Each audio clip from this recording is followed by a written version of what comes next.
If you had a mentor, you know firsthand the tremendous impact that connection can have on a life. I know mine did for me. But now that you're older and the demands of family or work are forefront, you may think you don't have time for mentoring relationships. Well, my guests today are here to share why it's an important investment worth the effort. Judy Lindenberger is president of the Lindenberger Group, and Janice Porter is a human resources executive with MDRC. Janice, Judy, welcome. Thanks for being here. Thanks for having us. Well, talk to me a little bit about mentoring. I know, Judy, you helped Janice when she was looking for a mentor. What is it about mentoring that's beneficial? For a company, mentoring is really beneficial because it can help with recruitment and retention of employees and loyalty. It can help employees learn to grow. For individuals, it's very helpful. It can help you personally with your career. And for the mentor itself, him or herself, it's really beneficial because you get a great deal of satisfaction from it. So tell me, Janice, how can I find a good mentor? What's a good way to find one? Well, from a corporate standpoint, if you've got a human resources department, they can help lead you in the right direction. They have familiarity with all the employees. On a personal level, in your daily life, you can just go to someone who you admire and who might be in the same field or is a parent and you want tips on parenting. You can approach them directly. And look at everything from your church to your school to where you work. Absolutely. And if I want to approach them, Judy, what do I say? Well, just like you probably wouldn't ask somebody to marry you on the first date. No. Probably not.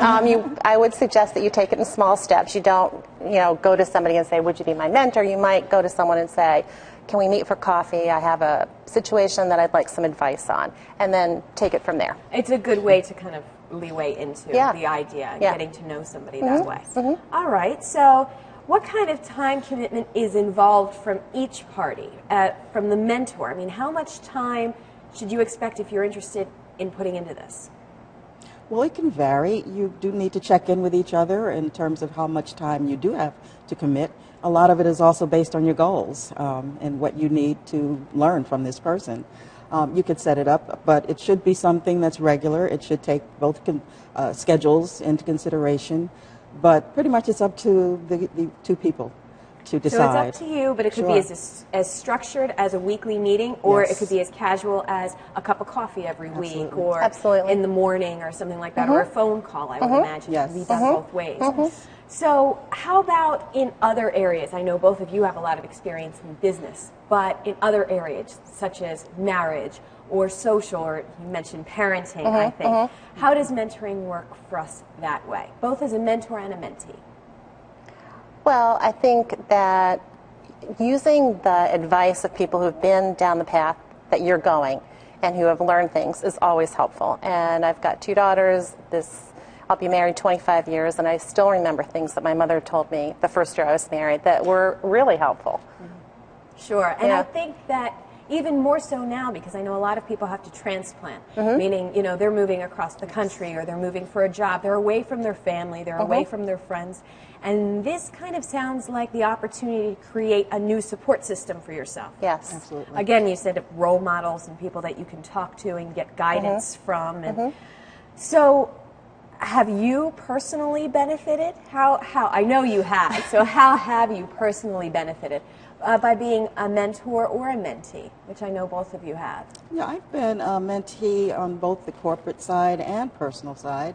I know growing up, my mother's best friend was a child psychologist, and she knew I wanted to go into psychology, and she had me working at her place of work, and also just mentored me in general and just modeled successful behaviors for me so that I knew that a woman could be successful out here as well. And so that was valuable for me, and I'm still in touch with her now. She's 92, and still a role model for me in many ways. And you still work with her. Age, there is no limit with age. There is no limit with age. It's just like there is no limit with learning. Yes. If there's something new to learn or if there's a new experience you're getting into, you can find a mentor for that. Sure. Or if you've got experience, I guess you can offer it. As a mentor, what do you get out of it?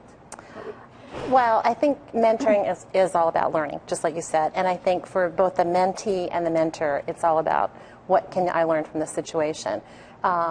I've had mentors in my life who have helped me a lot, and I took on a young woman in my business in the last year who was a student intern who I mentored, and she was incredibly creative with her ideas.